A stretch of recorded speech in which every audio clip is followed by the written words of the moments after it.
우리 옆에 있는 분들하고 인사 좀 나눌까요? 반갑습니다. 한 주 동안 안녕하셨습니까? 감사합니다. 기독교 하면 제일 먼저 떠오르는 것이 무엇일까요? 여러분, 기독교 하면 제일 먼저 떠오르는 게 뭡니까? 교회 하면 제일 먼저 떠오르는 게 무엇인가요?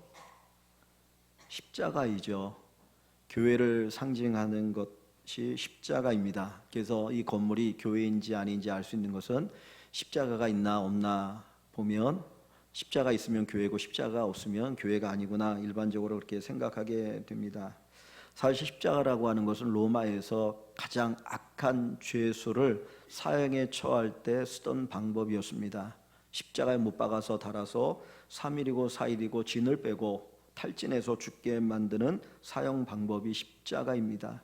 가장 고통스럽게 죽게 만들고 수치스럽고 저주스러운 십자가.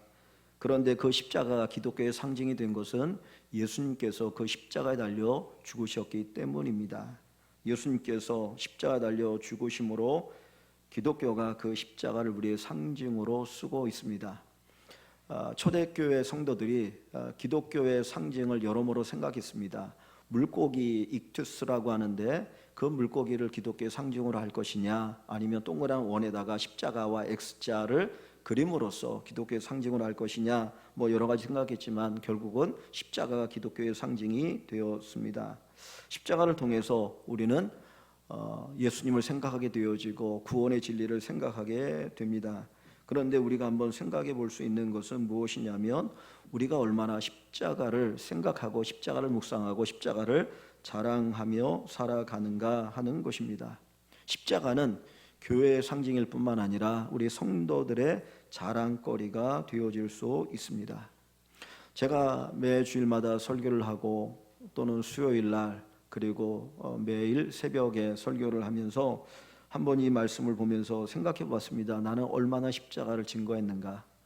제가 설교할 때 얼마나 예수님의 십자가, 그 십자가의 은혜와 십자가의 능력을 선포했는가를 생각해 보면 참 부끄럽다, 별로 많이 선포하지 못한 부분이 있구나라는 생각을 하게 됩니다. 설교 속에서 십자가가 희미해지게 되었고 십자가의 의미가 변질되어지는 부분이 많이 있습니다. 사실 십자가는 수치스러운 십자가, 고난의 십자가, 저주의 십자가죠.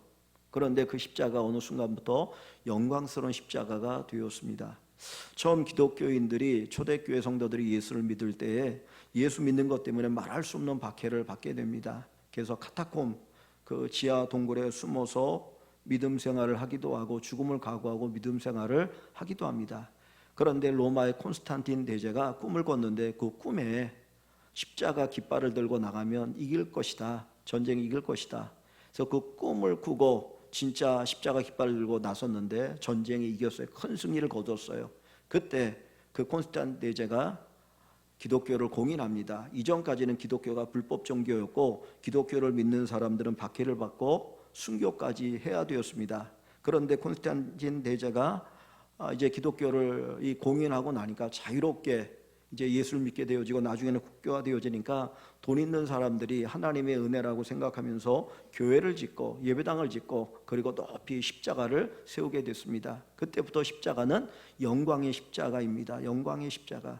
특별히 우리 개신교에는 십자가에 대한 형상이 별로 없지만 캐톨릭의 십자가를 보면 다양한 십자가들이 많습니다. 정말 십자가를 예쁘게 꾸며 놓아서 진짜 이것이 마치 인테리어나 액세서리처럼 여겨지는 십자가들이 많다라는 거예요. 근데 십자가의 본질은 뭡니까? 저주이죠.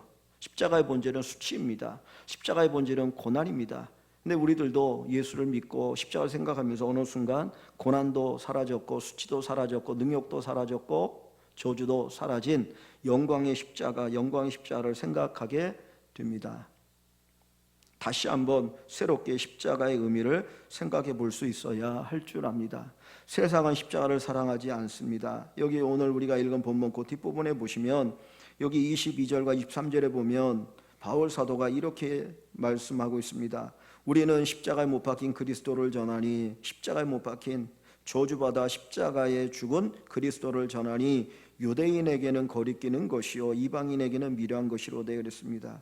그 십자가 예수가 유대인에게는 거리끼는 것이요 이방인에게는 미련한 것이다. 예수님이 십자가 달려 죽으셨는데 그 예수를 믿음으로 구원을 얻는다. 이게 이해가 됩니까? 유대인들은 기적을 추구했던 사람들입니다. 능력을 추구했던 사람들입니다. 여기 말하는 이방인은 헬라인, 그리스인을 이야기하는데 그들은 지혜, 철학을 추구했던 사람이죠. 그 십자가 달린 예수를 통해서 능력도 지혜도 발견할 수 없다라는 것입니다. 그런데 24절 말씀에 보면 오직 부르심을 받은 자들에게는 유대인에게나 헬라인이나 그리스도는 하나님의 능력이요 하나님의 지혜라고 이야기하고 있습니다. 우리가 십자가를 바라볼 때 어떻게 바라보고 있습니까? 세상은 십자가를 외면합니다. 거기에는 능력도 없고 거기에는 지혜도 없다. 그래도 십자가를 외면합니다. 그러나 바울 사도는 이 십자가를 우리에게 이렇게 말씀하고 있습니다. 2장 2절 말씀에 보면 2장 2절을 보시면 내가 너희 중에서 예수 그리스도와 그가 십자가에 못 박히신 것 외에는 아무것도 알지 아니하기로 작정하였습니다. 바울 사도가 무엇만을 알기를 원한다고요? 예수 그리스도 그리고 십자가에 못 박히신 그것 외에는 아무것도 알기를 원치 않는다. 즉 이 이야기는 뭡니까? 십자가 그만큼 중요하고 십자가가 절대적이라는 거예요.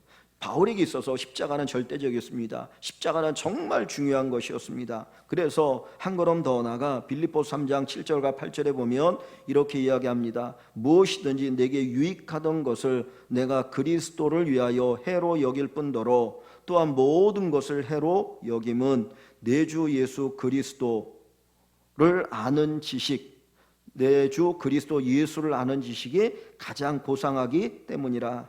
내가 그를 위하여 모든 것을 잃어버리고 배설물로 여김은 그리스도를 얻고 그 안에서 발견되려 함이니 그랬습니다. 십자가의 예수를 이야기하는데 그 여십자가의 예수를 위하여 다 해로 여겼다. 이전에 내가 유익하게 생각했던 것, 나에게 꼭 필요하다라고 생각했던 것들을 해로 여겼을 뿐만 아니라 모든 것을 해로 여긴다래. 해가 뭡니까? 나에게 유익이 되지 않는 거죠. 나에게 손해가 되는 게 해 아닙니까? 그러니까 전에는 나에게 유익이 된다라고 생각했던 것을 예수를 만나고 십자가 예수를 만나고 나니까 그게 내게 유익이 되는 게 아니고 오히려 나를 해롭게 하는 거구나 하는 것을 깨닫게 되어진 것을 말씀하고 있죠. 그리고 나서 그 뒷부분에 보면 이렇게 얘기합니다. 내가 그를 위하여 모든 것을 잃어버리고 배설물로 여김은 그 모든 것을 배설물로 여김은 그리스도를 얻고 그 안에서 발견되려 함이니. 제가 어렸을 때 도시락을 많이 잃어버렸었습니다. 뭐 저뿐만 아니라 아마 여기 계신 분들도 많이 있을 텐데 저희들이 학교 다닐 때는 도시락을 싸가지고 다녔잖아요. 근데 어렸을 때 이제 학교 끝나고 나면 아이들하고 운동장에 논다고 한쪽에다가 도시락을 놓고 놀다가 깜빡하고 오는 거예요. 그래서 도시락을 많이 잃어버려서 혼나기도 많이 했는데 잃어버린 이유가 다른 것에 그냥 이렇게 빠져 있다 보니까 잃어버리는 겁니다. 지금 바울 사도가 내가 그리스도를 위하여 모든 것을 잃어버리고 라고 얘기할 때 그 그리스도가 너무 중요하니까 다른 것을 잃어버리는 거예요. 내 인생의 최고로 그리스도가 소중하다라고 생각하기 때문에 그냥 잃어버리는 것입니다. 잊어버리는 게 아니고 잃어버리는 거예요. 그 잃어버리는 겁니다. 뿐만 아니라 배설물로 여겼다. 배설물이라는 것은 가치 없는 무가치한 똥 아닙니까? 며칠 전에 후배 목사님하고 이야기하다가 뭐 맛집에 대한 얘기를 어떻게 하게 됐어요. 저쪽에 돈가스 집이 맛이 있더라 뭐 그런 얘기가 뭐 이렇게 사람들이 거기 맛있대 가보니까 맛이 있어 뭐 그러고 얘기를 했는데 이제 제 후배니까 형 거기보다 더 맛있는 집이 있다는 거예요. 저희 가면 더 맛있는 집이 있는데 가서 먹으니까 정말 맛있어가지고 그 집에서 제가 말했던 그 집에서 먹는 돈가스는 속된 말로 음식 쓰레기 같다고. 도대체 얼마나 맛있는지 모르겠어요. 근데 그 표현이 그 집의 돈가스가 음식 쓰레기처럼 여겨질 정도로 이 집 돈가스가 그렇게 맛있대요. 제가 한번 가서 먹어보려고요. 진짜인가 아닌가. 근데 음식 쓰레기라고 얘기하는 우리는 못 먹는 거를 버릴 때 음식 쓰레기라고 하잖아요. 그런데 이 후배 목사님이 얘기하는 이 집 돈가스가 너무 맛있으니까 이게 음식 쓰레기처럼 보이는 거예요. 지금 바울 사도가 자기 모든 것을 배설물로 여긴다라고 하는 것은 예수 그리스도가 그만큼 존귀하다는 거죠. 정말 그 예수 그리스도 너무너무 존귀하고 너무너무 절대적이니까 다른 것은 배설물처럼 아무런 가치도 없고 오히려 그것이 나에게 해를 가져다 주는 것이 된다라는 거예요. 우리 갓난아기들이 이제 뭐 소변을 보거나 대변을 보고 나면 울잖아요. 안 좋으니까 빨리 치워달라고. 그런데 엄마가 그거 생각 못하고 그냥 모르고 그냥 두면 어떻게 됩니까? 나중에 물르잖아요. 애가 갖고 독이 오르죠. 마찬가지인 거예요. 지금 바울 사도가 배설물이라고 얘기하는 것은 내가 그리스도 안에서 이것을 바라볼 때에 나에게 유익이 되지 않더라. 그전에는 나에게 유익이 되는 줄 알았는데 그것이 나에게 유익이 되지 않더라고 그가 고백하고 있는 것입니다. 바울 사도는 어떤 사람입니까? 그는 학문에 뛰어난 사람이었잖아요. 가문적으로도 아주 월등한 가문의 출신이에요. 윤리적으로 도덕적으로 모든 면에서 뛰어난 사람입니다. 그런데 그가 예수님을 만나고 나니까 이 모든 것이 배설물로 여겨지더라.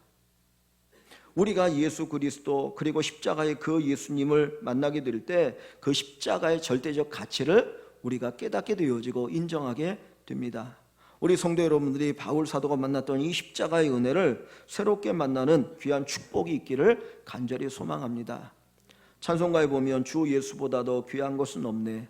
이 세상 부귀와 바꿀 수 없네. 정말 이 찬양을 드릴 때마다 이 찬양을 부를 때마다 정말 우리 안에 예수님보다 귀한 분은 없다. 나를 위해 십자가 달려 죽으신 그 예수보다 귀한 분은 없다라고 고백하면서 이 찬양을 하는 은혜가 넘치기를 소망합니다. 바울 사도는 갈라디아 6장 14절에 이렇게 얘기합니다. 내게는 우리 주 예수 그리스도의 십자가 외에는 결코 자랑할 것이 없나니. 그리스도의 십자가 외에는 결코 자랑할 것이 없다. 내가 그리스도의 십자가 외에는 결코 자랑할 것이 없다. 그는 십자가 앞에서 그런 무릎을 꿇었습니다. 정말 십자가를 떼어놓으면 자기는 아무것도 아니라는 거예요. 빈 껍데기에 불과하다. 나는 십자가가 나의 나되게 한다라고 하는 놀라운 고백입니다.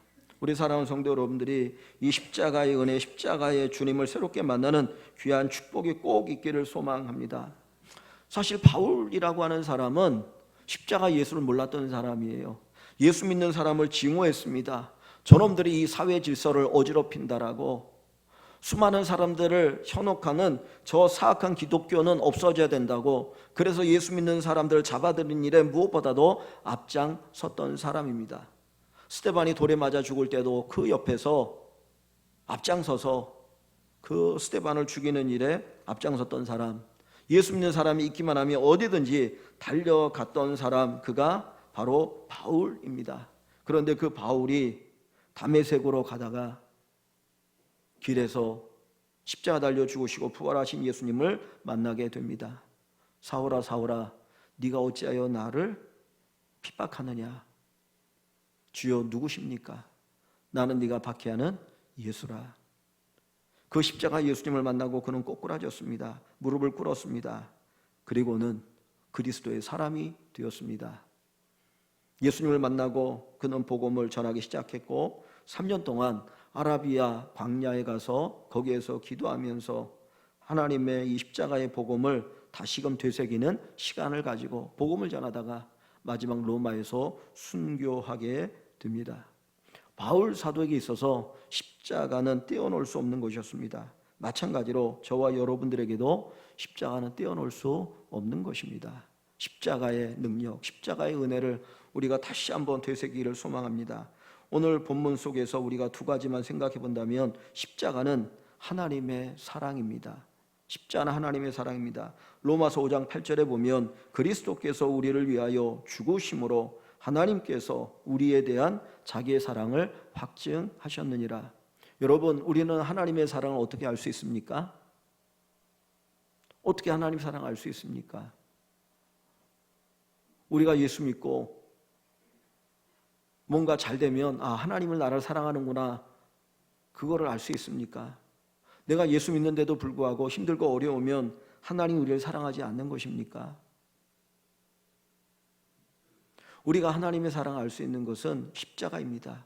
그 예수님의 십자가를 바라보고 그 십자가를 통해서 하나님이 이렇게 나를 사랑하시는구나. 그래서 십자가는 하나님의 사랑의 확증이라 그랬습니다. 우리가 십자가를 볼 때마다 하나님이 나를 사랑하셔. 자기를 십자가 못 박아 죽이기까지 하나님은 나를 사랑하셔. 이 고백을 가지고 살아갈 수 있는 저와 여러분들이 되기를 소망합니다. 두 번째로 십자가는 하나님의 능력이요 하나님의 지혜입니다. 여기 24절 말씀을 보겠습니다. 24절 보면 1장 24절에 오직 부르심을 받은 자들에게는 유대인이나 헬라인이나 그리스도는 하나님의 능력이요 하나님의 지혜라. 부르심을 받은 자들, 구원받는 우리들에게는 십자가의 그리스도가 하나님의 능력이요 하나님의 지혜입니다. 인간은 아무리 이것저것 굴려도 구원받을 길을 만들 수 없습니다. 그런데 예수님께서 십자가 달려 죽으심으로 우리를 구원하여 주신 것이죠. 그 십자가를 통해서 우리는 구원하신 하나님의 능력을 체험하게 되어지고 구원하신 하나님의 지혜를 체험하게 됩니다. 예수 그리스도 안에 모든 지혜와 모든 지식이 있다라고 이야기합니다. 그래서 저와 여러분들이 십자가 예수를 통해서 새롭게 주님을 만나는 귀한 축복을 꼭 경험하기를 소망합니다. 법을 많이 만들면 사람이 거룩해질까요? 형벌을 강화시키면 사람이 거룩해질까요? 그렇지 않습니다. 더 죄인을 만들 뿐입니다.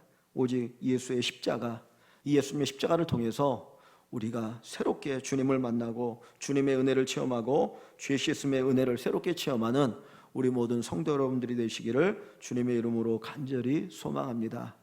오늘 특별히 성찬을 저희들이 거행하면서 십자가 달리신 그 예수님을 깊이 묵상하시는 귀한 날이 되시기를 주의 이름으로 축원합니다.